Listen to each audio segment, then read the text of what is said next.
Irmãos, tomai por modelo no sofrimento e na paciência os profetas, os quais falaram em nome do Senhor. Eis que temos por felizes os que perseveravam firmes.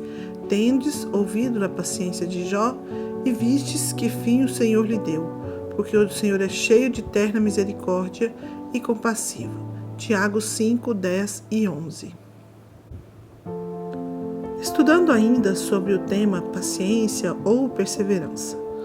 Ser paciente significa ter um fôlego grande, como um atleta que vai até o fim da corrida, mesmo ofegante, ainda que cansado, ele não desiste. Tiago, no versículo 10, usou o exemplo do agricultor e no versículo 11, o exemplo de Jó. Os profetas tinham grande paciência em meio ao sofrimento. Muitos deles denunciavam os pecados e sofriam. Deus não intervia, mas eles continuavam a profetizar. Isaías não foi ouvido pelo seu povo, foi cerrado ao meio.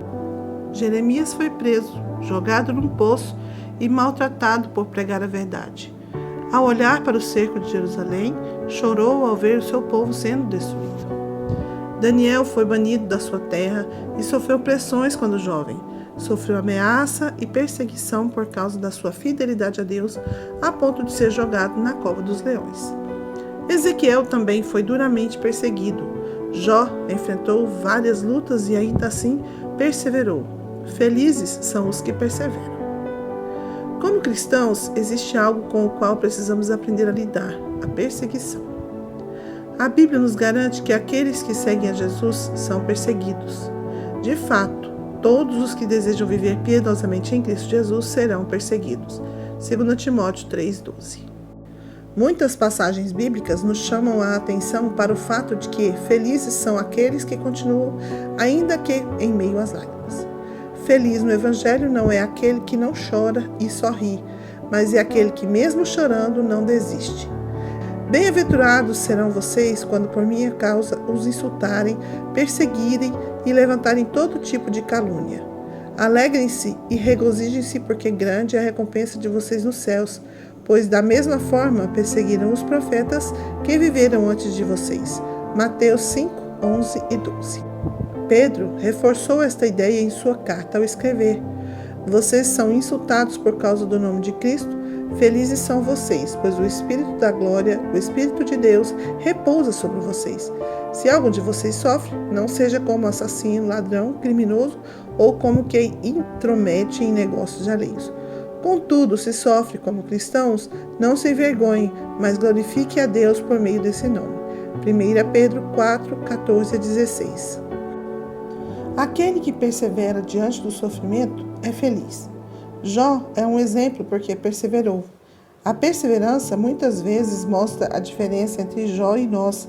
Por exemplo, assim como Jó, não conseguimos enxergar no final enquanto as provações estão acontecendo. Mas a Bíblia nos garante que aqueles que perseveram receberão do Senhor algo muito melhor, diferente das injustiças colhidas neste mundo.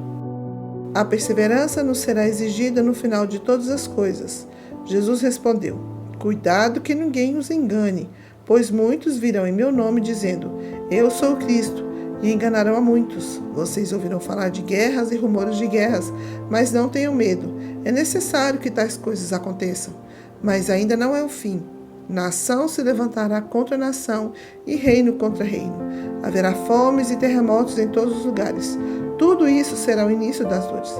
Então, eles os entregarão para serem perseguidos, condenados à morte, e vocês serão odiados por todas as nações por minha causa.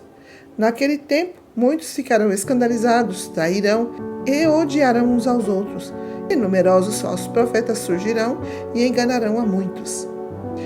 Devido ao aumento da maldade, o amor de muitos se esfriará, mas aquele que perseverar até o fim será salvo. E este evangelho do reino será pregado em todo o mundo como testemunha a todas as nações, e então virá o fim. Mateus 24, de 4 a 14. Como você tem reagido diante das dificuldades da vida? Você tem perseverado?